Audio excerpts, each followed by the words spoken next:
It was October 27, Friday. We were in Rojas City at gutom na kaming dalawa. Our main goal was ma-survive namin ng gutom at that moment. At napadaan kami sa Plantanan, a new place in town.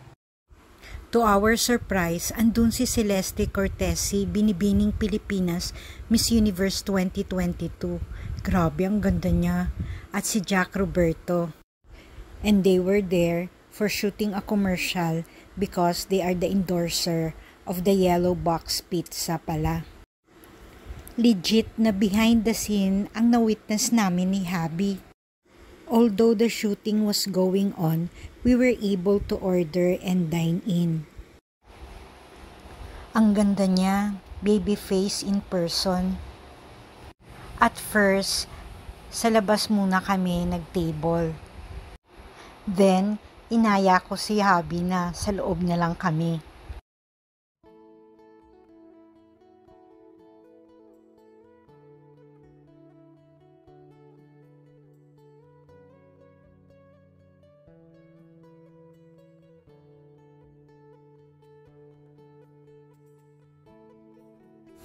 Ayan, nasa loob naman kami. Tapos, si Jack Roberto naman.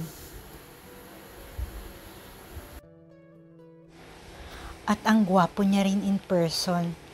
Di ba girlfriend niya si Barbie Fortesa ng GMA 7?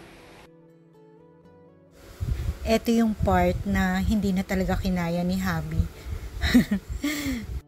Gusto niya nang maglaw sa kinauupuan niya. Gusto niya lumabas na kami. Hay nako, hiyang-hiya siya na nandun kami. Sabi ko nga, bakit ba? I-umorder naman tayo. Nagbayad naman kami sa food eh. Kaya di pwedeng mahiya, di ba? Besides, ang staff ng Yellow Box Pizza were customer service oriented and courteous nila. Nag-effort pa sila na tanungin kami kung how's the food o how's yung in-order namin. And syempre masarap, sulit. We order buffalo wings and 3 flavors pizza. Finally, relax na si Habi kasi tapos na yung shooting. But I heard they will come back in the afternoon that day for their main event. There are 3 restaurants inside the park. Max Restaurant, Yellow Box Pizza, and Pancake House. What a day indeed. Thanks for watching.